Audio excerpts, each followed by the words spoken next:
serbisyo ng Bantay Bata 163 Foundation ang mga anak ng mga OFW. Kaya naman sa pagdalaw ni Tina Monzon Palma ng Bantay Bata sa the Netherlands, ipinahayag niya ang kahalagahan ng pagmamahal ng mga OFW sa kanilang mga mahal sa buhay na nasa Pilipinas. May report si Louie Galita.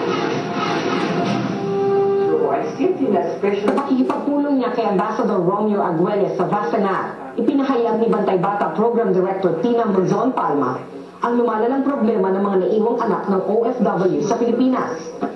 Babala ni Palma, marami ang kaso sa Bantay Bata ng mga napapariwarang anak ng mga OFW.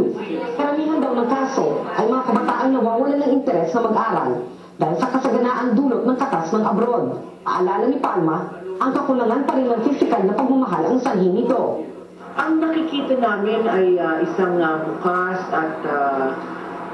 bukas at totoong pakikipag-usap sa mga anak, na ipaalam sa kanila na minamahal nila ang kanilang mga anak at kanilang patuloy na pagtatrabaho sa ibang bansa ay dahilan na gusto nilang mapagaan ang buhay ng kanilang pamilya.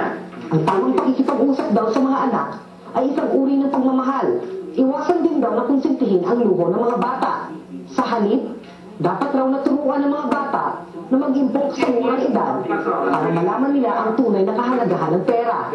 Nabigyan linaw naman ang mga dumalo sa pulong sa paniwalag ni Palma. It's really a very Filipino. It's really very Filipino.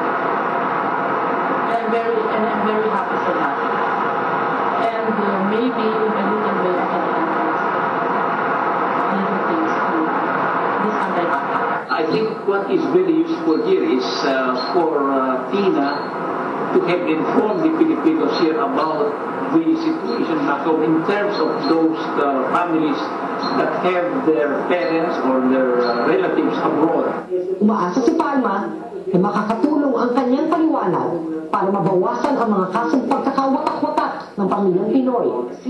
Para sa Balitang Europe, Louie Galita, Wassenaar, Netherlands.